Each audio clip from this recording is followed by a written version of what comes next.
If you've ever had to make an impossible choice, if you've ever sacrificed something precious for a greater good, if you've ever wondered whether you made the right decision when there were no right answers, then hit that subscribe button now. This is the story of a woman who gave up everything, including the one thing she loved most in the world. And what came after will break your heart and put it back together again. Stay until the end, because the twist in the story will change how you see sacrifice forever. Her name was Elena Kowalska, and in the autumn of 1939, she was 28 years old, standing in a small apartment in Warsaw, Poland, holding her 3-month-old daughter and listening to the sound of German bombs falling on her city. The baby's name was Zofia, and she had her mother's dark eyes and her father's gentle disposition, rarely crying even when the world around her exploded with violence. Elena held her daughter against her chest, feeling the tiny heartbeat, the soft breath, the complete trust and dependence of this small life that she had brought into a world that was tearing itself apart. Outside the window, the sky was orange with fire, and the air smelled of smoke and burning wood, and something else, something terrible that Elena would later learn was the smell of death on a massive scale. Warsaw in September of 1939 was a city under siege. The German invasion had begun on the 1st of September, and for 3 weeks, the city had endured relentless bombing and artillery fire. The siege of Warsaw was brutal and indiscriminate. German forces targeted not just military installations but residential neighborhoods, hospitals, schools, anywhere that people gathered. The goal was not just military victory, but the complete demoralization and destruction of the Polish people. Buildings that stood for centuries were reduced to rubble in minutes. Fires raged out of control, consuming entire blocks. Water mains were destroyed, leaving people without clean water. Food supplies dwindled. And still, the people of Warsaw fought back with a desperate courage, knowing they were outmatched, knowing they would likely lose, but refusing to surrender without a fight. Elena lived in the Śródmieście district, the central district of Warsaw, in a 4th-floor apartment in a building that had been elegant once but was now scarred by shrapnel and missing windows. The apartment had high ceilings with ornate plasterwork, hardwood floors that creaked with age, and tall windows that before the war had let in beautiful light. Now those windows were covered with boards and tape, trying to prevent the glass from shattering inward when bombs fell nearby. The building shook with each explosion, dust raining down from the ceiling, the sound so loud it felt like it was inside Elena's head, inside her bones. She had lived in this apartment with her husband, Tomasz, a journalist who wrote for one of Warsaw's newspapers, a man of words and ideas who believed in the power of truth and the importance of bearing witness. They had married 3 years earlier, in a ceremony at St. John's Cathedral, surrounded by family and friends, full of hope for their future together. Tomasz was 31, tall and lean with wire-rimmed glasses and ink-stained fingers, always carrying a notebook, always observing, always writing. He had a gentle soul and a fierce intellect, and Elena had loved him from the moment they met at a literary salon, where he was giving a talk about the responsibility of journalists in times of political upheaval. When Elena discovered she was pregnant in the winter of 1938, they had been overjoyed. They prepared the small second bedroom as a nursery, painting the walls a soft yellow, finding a wooden crib at a market, collecting blankets and tiny clothes. They talked about names, about what kind of parents they would be, about the world they hoped their child would grow up in. A world of peace, of culture, of learning. A world where Poland was free and strong, where their child would pursue any dream. But that world was already dying. By the spring of 1939, it was clear that war was coming. Germany had annexed Austria, had taken Czechoslovakia, and Poland was next. The newspapers, including the one Tomasz worked for, tried to prepare people for what was coming. But how do you prepare for the end of everything you know? How do you prepare for invasion, for occupation, for the systematic destruction of your nation and your people? Zofia was born on June 15th, 1939, in a hospital in Warsaw on a warm summer night, when the air smelled of linden blossoms and the future still seemed possible. She was perfect 7 pounds and 2 ounces, with a full head of dark hair and lungs that announced her arrival with impressive volume. Elena held her daughter for the first time and felt a love so overwhelming it was almost frightening, a love that made her understand that she would do anything, sacrifice anything, Endure anything for this tiny person. Tomasz cried when he held his daughter, tears streaming down his face as he whispered promises to her, promises about the life they would give her, the love that would surround her always. They had 3 months. 3 months of normal life, of learning to be parents, of sleepless nights and tiny milestones, of watching Zofia discover her hands, her voice, the faces of her parents. 3 months of taking walks in the park, of showing their daughter the city they loved, of introducing her to grandparents and aunts and uncles and friends. 3 months of pretending that the gathering storm might somehow pass them by. And then, on September 1st, Germany invaded.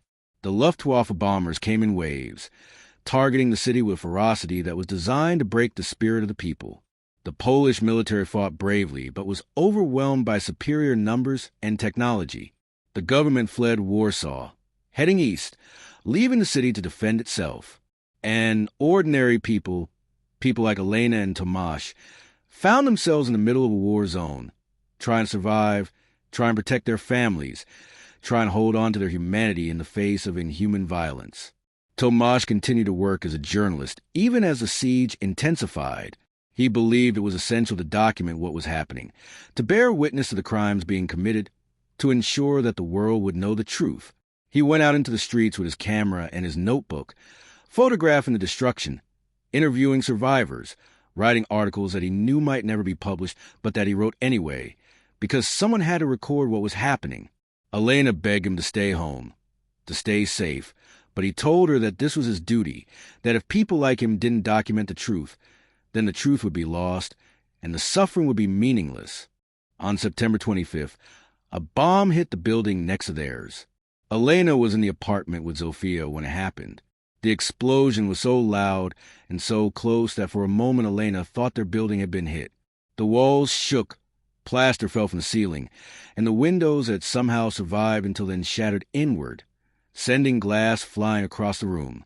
Elena threw herself over Zofia's crib, shielding her daughter with her body, feeling shards of glass cut into her back and arms.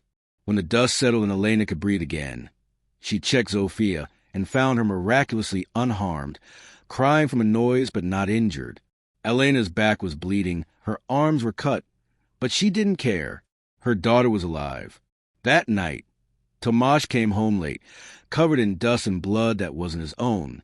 He had been near the royal castle when it was bombed, had helped pull survivors from the rubble, had watched people die in the streets.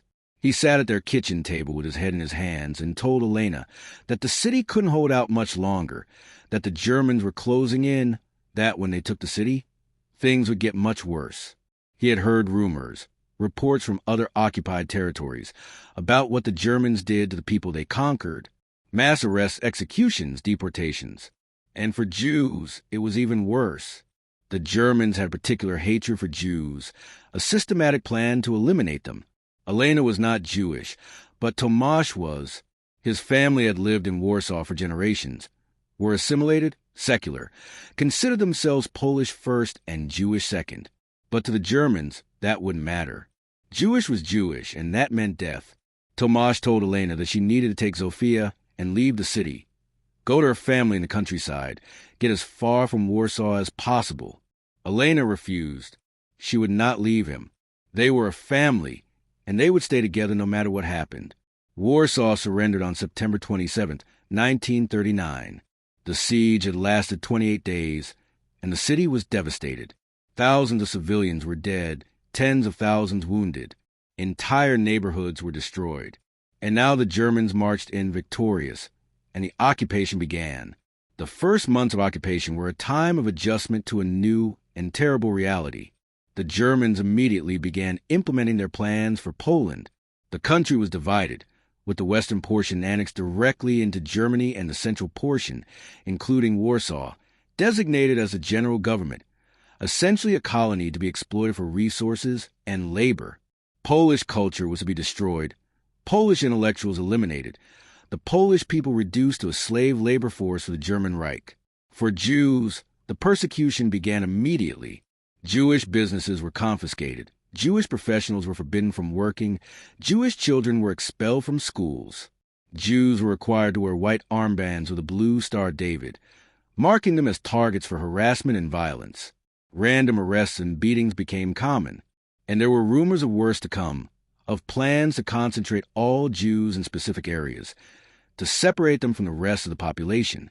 Tomasz lost his job at the newspaper, which was shut down by the Germans. All Polish newspapers were shut down, replaced by German propaganda publications. Tomasz tried to find work, but no one would hire a Jew. Their savings dwindled. Food became scarce and expensive. The winter of 1939 to 1940 was brutally cold, and they had little coal for heating. They burned furniture to stay warm, huddled together under every blanket they owned, trying to keep Zofia warm and fed. Elena found work as a cleaning woman for a German administrative office, a humiliating job that paid very little, but at least brought in some money, and occasionally allowed her to steal small amounts of food. She would come home exhausted, her hands raw from scrubbing floors, and find Tomasz sitting with Zofia, reading to her from books, singing to her, trying to give their daughter some semblance of normal childhood even as the world collapsed around them. In October 1940, the Germans established the Warsaw Ghetto, a sealed district where all of Warsaw's Jews were forced to live. Over 400,000 people were crammed into an area of 1.3 square miles, surrounded by walls topped with barbed wire and broken glass. The conditions in the ghetto were designed to kill through starvation, disease, and despair. Food rations were set at levels insufficient to sustain life. Sanitation was non-existent. Typhus and other diseases spread rapidly. People died in the streets, their bodies left where they fell, because there was no one to bury them. Tomasz and his family were forced to move into the ghetto in November of 1940. They were given 24 hours to pack what they could carry and report to the ghetto gates. Elena, as a non-Jew, was not required to go with them, but she refused to be separated from her husband and daughter. She moved into the ghetto with them, into a single room in a crumbling building on Jeezy Street that they shared with two other families. The room was maybe 12 feet by 12 feet, with a single window that didn't close properly, letting in the cold wind. There was no privacy, no heat, barely any food.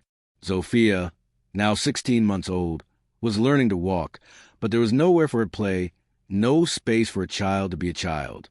Elena watched her daughter slowly begin to starve. The food rations in the ghetto were approximately 184 calories per person per day, less than 10% of what a person needs to survive. Children suffered most. Zofia's cheeks, which had been round and healthy, became hollow. Her eyes seemed too large for her face. She stopped being active, stopped playing, just sat quietly, conserving energy her body didn't have. Elena gave Zofia most of her own food, and Tomasz gave Zofia most of his, and still it wasn't enough. They were watching their daughter die slowly, and there was nothing they could do. It was in the spring of 1941 that Elena met Irina Sendler. Irina was a Polish social worker who had been working in the ghetto, officially providing aid to families, but secretly working with an underground network to smuggle Jewish children out of the ghetto and place them with non-Jewish Polish families, or in convents and orphanages where they could survive the war with false identities. It was incredibly dangerous work. If caught, Irina and everyone helping her would be executed, as would the children and the families hiding them. But Irina believed that saving even one child was worth any risk. Irina came to the building where Elena and Tomasz were living, ostensibly to check on the health of the children there. She was 31 years old, with light brown hair and steady blue eyes that seemed to see everything. She examined Zofia, who was now 22 months old and severely malnourished, and then she pulled Elena aside and spoke to her quietly, carefully, making sure no one else could hear. She told Elena that she could get Zofia out of the ghetto. She had contacts, safe houses, families willing to take Jewish children and raise them as their own. Zofia was young enough that she could be given a new identity, a new name, a new history. She could survive the war, could grow up safe and healthy. But Elena and Tomasz would have to give her up, would have to say goodbye not knowing if they would ever see her again. And Zofia would have no memory of them, would grow up thinking her adoptive family was a real family. They would lose their daughter to save her life. Elena felt like the world had stopped. Give up Zofia? Send her away to strangers? Never see her again? It was impossible. It was unthinkable. She told Irina no. told her that they were a family and they would stay together no matter what. Irina didn't argue, just nodded sadly and moved on to the next family. But that night, Elena couldn't sleep. She lay in the darkness listening to Zofia's labored breathing, feeling how light her daughter had become, how fragile.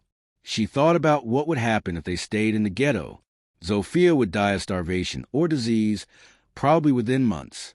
Or the Germans would eventually liquidate the ghetto, would send everyone to the camps that people whisper about, the camps from which no one returned. Either way, Zofia would die. The only chance for her daughter to live was to send her away. Elena talked to Tomasz, and they held each other and cried, and they made the most impossible decision of their lives. They would give Zofia to Irina. They would sacrifice their daughter to save her. It took Irina 2 weeks to arrange everything. She found a family in the countryside outside Warsaw, a Catholic couple who had lost their own child to illness and were willing to take Zofia and raise her as their daughter.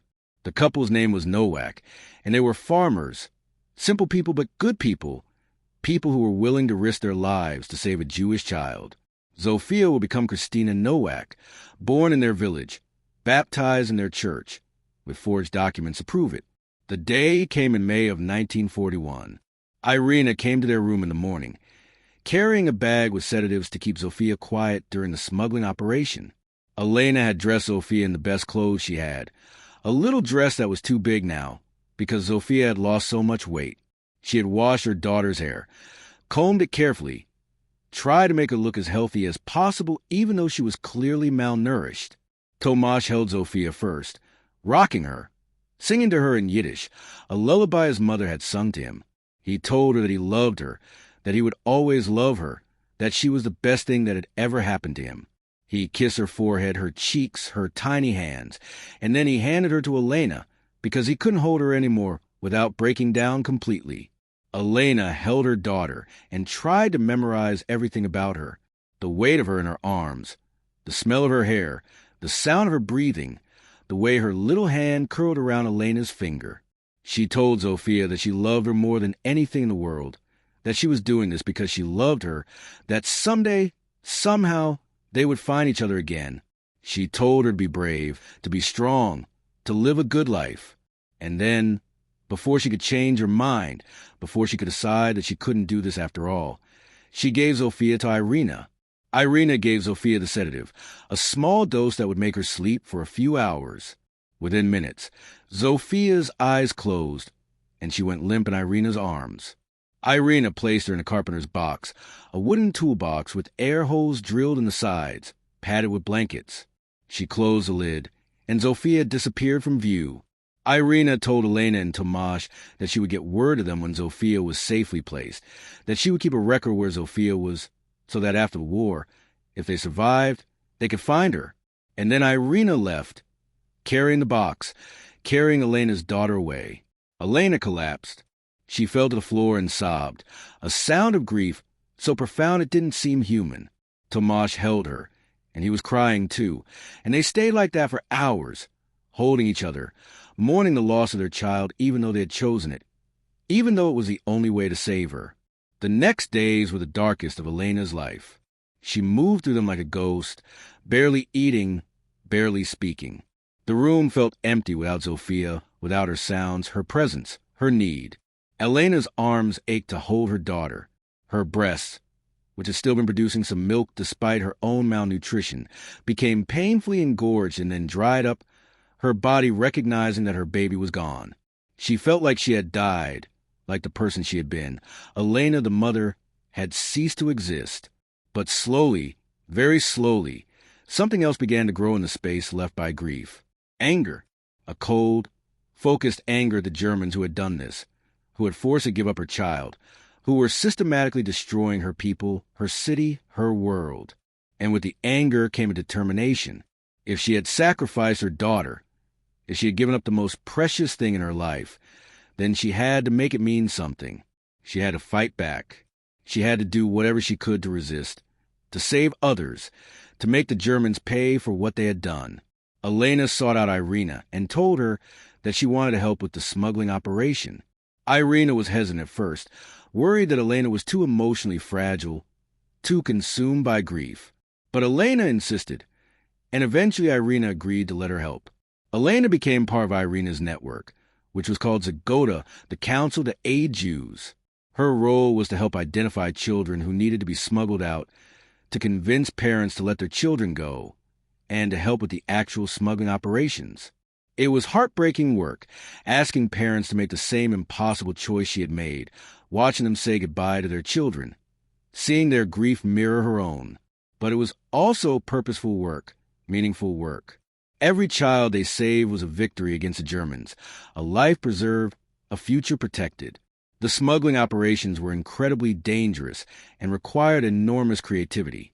Children were smuggled out in ambulances, hidden under stretchers or in body bags marked as containing victims of infectious diseases. They were smuggled out in trucks, hidden in loads of goods being transported out of the ghetto. They were smuggled through the sewers, the underground tunnels that connected the ghetto to the rest of Warsaw. They were smuggled through buildings that bordered the ghetto walls, passed through windows or holes in walls. Some children were sedated and hidden in boxes or suitcases. Others were taught to be absolutely silent and hidden in compartments built into vehicles. Elena participated in dozens of these operations over the next year. She helped smuggle out infants, toddlers, older children. Each one was terrifying. Each one could have resulted in discovery, arrest, execution. The Germans were constantly searching for smuggling operations, constantly watching, constantly suspicious. But Elena and the others in the network were careful, clever, and lucky. They saved hundreds of children, giving them new identities, new families, new lives. Tomasz, meanwhile, had joined the Jewish resistance in the ghetto. He worked with the OB, the Jewish Combat Organization, helping to prepare for an armed uprising against the Germans. He helped smuggle weapons into the ghetto, helped train fighters, helped plan strategy. He told Elena that he knew they probably wouldn't survive, that the Germans were too strong, but that they had to fight anyway, had to show that Jews would not go quietly to their deaths, that they would resist with whatever strength they had left. In July of 1942, the Germans began the liquidation of the Warsaw Ghetto. They announced that Jews were being resettled to labor camps in the east, but everyone knew the truth. They were being sent to Treblinka, a death camp where they would be murdered in gas chambers. The deportations began, with thousands of people rounded up each day, packed into cattle cars, and shipped to their deaths. The ghetto, which had held over 400,000 people, was being emptied. Elena and Irina worked frantically to save as many children as they could. They smuggled out dozens more in those terrible weeks, working day and night, taking enormous risks. But they couldn't save everyone. For every child they saved, hundreds more were deported to Treblinka. Tomasz was supposed to be deported in August, but he went into hiding with the resistance fighters, preparing for the uprising they knew was coming. Elena saw him only occasionally, brief meetings in hiding places, stolen moments where they held each other and tried to pretend they had more time. He told her that he loved her, that she was the bravest person he had ever known, that he was proud of what she was doing. He told her that if he didn't survive, she had to live, had to find Zofia after the war, had to tell their daughter about him, about who he was, about how much he loved her. In October of 1942, Elena was arrested. The Gestapo had been tracking the smuggling network, and they finally identified Elena as one of the key operatives. They came for her in the middle of the night, dragging her from a room she shared with other families, throwing her into a truck with other prisoners. She was taken to Polyak prison, the notorious Gestapo prison in Warsaw, where thousands of Polish resistance fighters were tortured and executed. Elena was interrogated for days. They wanted names, wanted to know who else was involved in the smuggling network, wanted to know where the children had been taken. They beat her, burned her with cigarettes, broke her fingers one by one. The pain was beyond anything she had imagined possible, but she didn't break. She didn't give them names. She didn't tell them anything. She thought about Zofia, about all the children she had helped save, and she endured. After 2 weeks of torture, when the Gestapo realized they weren't going to get information from her, they sentenced her to death. She was scheduled to be executed by firing squad. But the night before her execution, members of Zagota bribed a guard and helped her escape. She was smuggled out of the prison hidden in a laundry cart, barely conscious from her injuries, and taken to a safe house where a doctor treated her wounds. Elena spent months recovering. Her body healed slowly, but the psychological scars were deeper. She had nightmares every night, woke up screaming, couldn't bear to be touched, but she also felt a strange sense of peace. She had been willing to die for the cause, had faced death and survived. She had nothing left to fear. As soon as she was able, Elena returned to the resistance work. But now she couldn't work in the ghetto anymore, as the Germans knew her face. Instead, she worked on the Aryan side of Warsaw, helping to coordinate the placement of smuggled children, helping to create false documents, helping to move supplies and weapons to the resistance fighters. In April of 1943, the Warsaw Ghetto Uprising began. The remaining Jews in the ghetto, maybe 50,000 people, most of them young resistance fighters, rose up against the Germans. They had few weapons, little ammunition, no hope of victory, but they fought anyway. For nearly a month, they held out against the full might of the German military, fighting from bunkers and ruined buildings, making the Germans pay for every inch of ground. Tomasz was one of the fighters. Elena received word that he was commanding a unit in the central ghetto, that he was fighting bravely, that he was still alive. She wanted desperately to go to him, to be with him, but there was no way into the ghetto. The Germans had sealed it completely, and they were systematically burning it to the ground, building by building, block by block, using flamethrowers and explosives to destroy the hiding places and force the fighters out. The uprising ended on May 16, 1943. The Germans had won, but at a cost. They had lost hundreds of soldiers, had been humiliated by the resistance of people they considered subhuman. In retaliation, they destroyed the entire ghetto, leveling every building and sent the survivors to death camps. Tomasz was among those killed. Elena learned later that he had died in the final days of the uprising, shot while defending a bunker full of women and children. He was 35 years old. Elena's grief was overwhelming, but she couldn't stop to mourn. The work continued. The war continued. She continued to help the resistance, continued to save children, continued to fight in the only way she could. In August of 1944, the Warsaw Uprising began. This time not just Jews, but all of Warsaw rising up against the Germans, trying to liberate the city before the Soviet army arrived. Elena fought in this uprising too, carrying messages, treating wounded fighters, helping to build barricades. The uprising lasted 63 days, and it was brutal. The Germans responded with savage violence, massacring civilians, burning hospitals with patients inside, systematically destroying what was left of the city. By the time the uprising was crushed in October 1944, over 200,000 civilians were dead, and Warsaw was a wasteland of rubble and ash. Elena survived, though she didn't know how. She was evacuated with other civilians to a transit camp, and from there she was sent to a labor camp in Germany. She spent the last months of the war doing forced labor in a factory, barely surviving on starvation rations, watching people around her die of exhaustion and disease. The camp was liberated by American forces in April of 1945.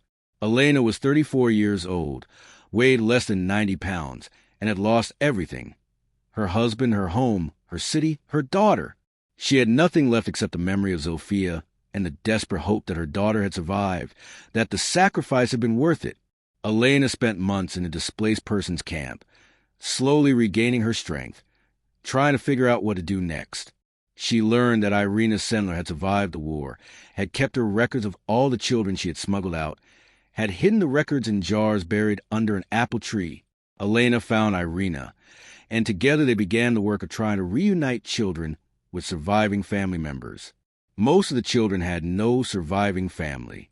Their parents, grandparents, aunts, uncles, everyone had been killed in the ghetto or the camps. These children who had been saved were now orphans, and many of them didn't even know they were Jewish, had been raised as Catholics, and had no memory of their original families.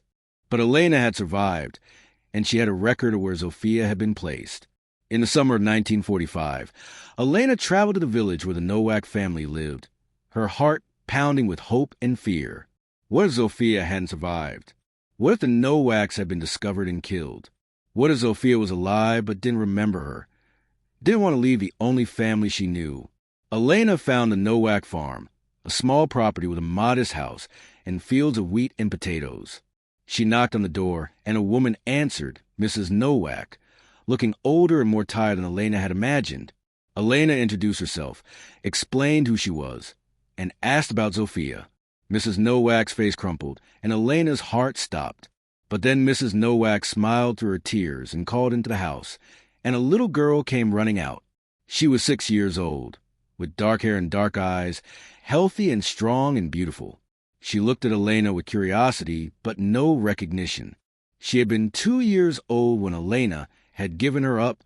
She had no memory of her mother. Mrs. Nowak had named her Christina, and that was who she was now. She spoke Polish with a rural accent, crossed herself before meals, knew all the Catholic prayers. She called Mrs. Nowak Mama and asked Elena who she was. Elena knelt down in front of her daughter, this stranger who was her child, and she didn't know what to say. She had imagined this reunion 1,000 times, had imagined Zofia running into her arms, had imagined tears and joy and instant connection. But this child didn't know her. This child had a different life, a different identity, a different mother. Mrs. Nowak invited Elena inside, and they talked for hours. Mrs. Nowak told Elena that she and her husband had loved Christina as their own daughter, had protected her, had given her the best life they could. They had known this day might come, had known that if Christina's real mother survived, she would come looking for her daughter. And Mrs. Nowak said that she would respect whatever Elena decided, that if Elena wanted to take Christina back, she would let her go, even though it would break her heart. Elena watched Christina play in the yard, watched her laugh and run, and be a normal, happy child. She thought about what she could offer her daughter. She had no home, no money, no stability. She was traumatized, broken, barely holding herself together. She could take Christina back, could reclaim her daughter, could tell her the truth about who she was. But what kind of life could she give her? What would it do to Christina to be torn away from the only family she knew, to be told that her entire identity was a lie? Elena made her second impossible choice. She decided to leave Christina with the Nowaks. She decided that her daughter's happiness and stability were more important than her own need to be a mother to her. She had given up Zofia once to save her life. Now she was giving her up again to give her a good life. But Elena made Mrs. Nowak promise that when Christina was older, when she was mature enough to understand, Mrs. Nowak would tell her the truth, would tell her that she was born Zofia Kowalska, that her real parents were Elena and Tomasz, that they had loved her so much they had given her up to save her, that her father had died fighting for freedom, and that her mother had survived and had come looking for her, but had chosen to let her stay where she was happy. Elena visited Christina several times over the next few years. She never told the little girl who she really was, just presented herself as a friend of the family. She brought small gifts, told stories, watched her daughter grow, and each visit was both a joy and a torture, being close to Zofia but not being able to be her mother. In 1948, Elena emigrated to the United States. She settled in Chicago, where there was a large Polish community, and she found work as a seamstress. She never remarried, never had other children. She lived quietly, working, attending church, trying to build some kind of life from the ruins of everything she had lost. But she also dedicated herself to telling the story of what had happened. She gave testimony about the Warsaw Ghetto, about the smuggling operations, about the uprising.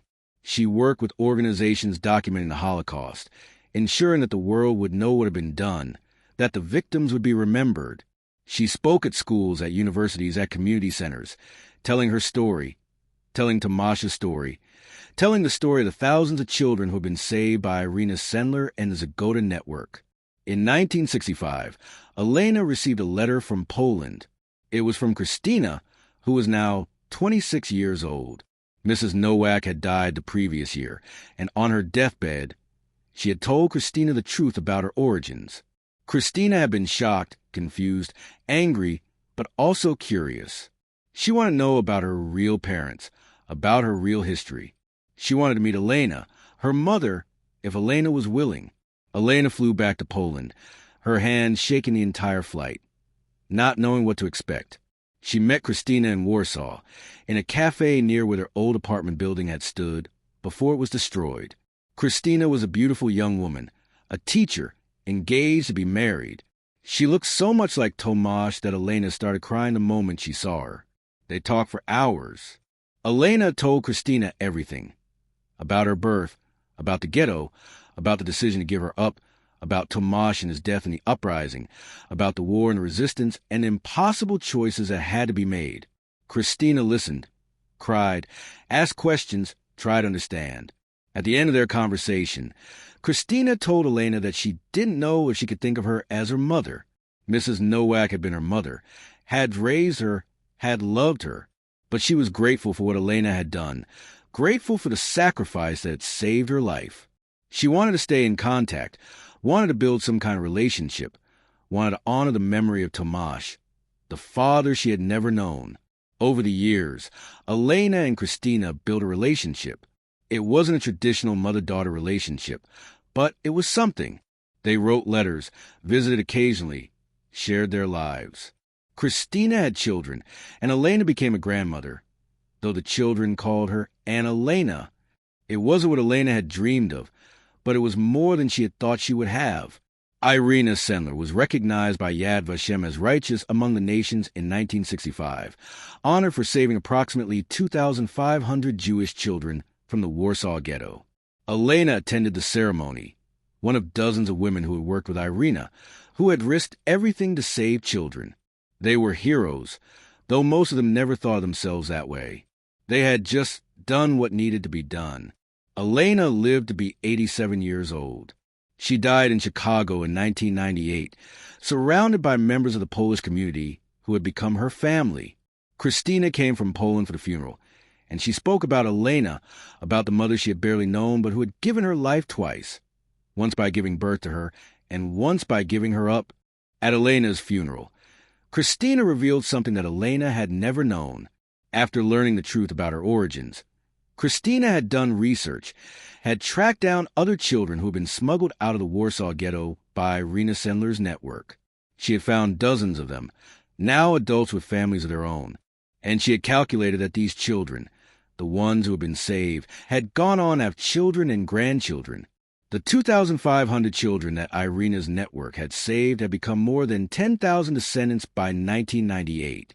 Elena had directly participated in smuggling out approximately 150 children during her time with the network. Those 150 children had become more than 600 descendants.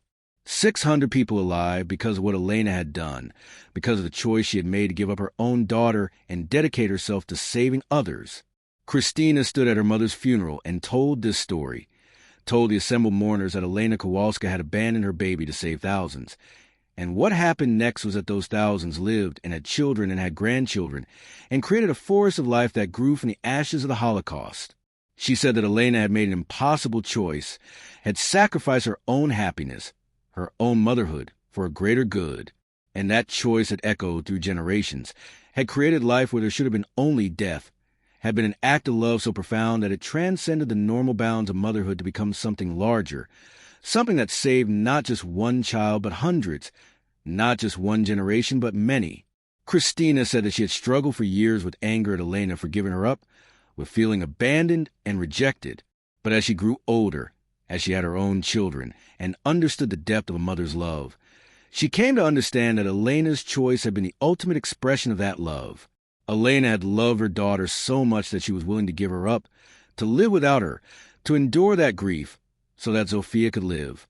And then Elena had taken that grief, that loss, and transformed it into action. She had saved other children, had given other parents the same terrible choice and the same desperate hope. She had fought against evil with the only weapon she had: courage, compassion, and an unwillingness to accept that the world had to be the way the Nazis wanted it to be. The story of Elena Kowalska is not a story with a happy ending, not in the traditional sense. She lost her husband, lost her daughter in every way that mattered, lost her home and her city and most of her life. But it is a story of heroism, of sacrifice, of the power of one person to make a difference even in the darkest times. She abandoned her baby to save thousands. And what happened next was that those thousands lived and loved and created new life and carried forward the memory of the people who had saved them. What happened next was that evil did not win, that life persisted, that love proved stronger than hate.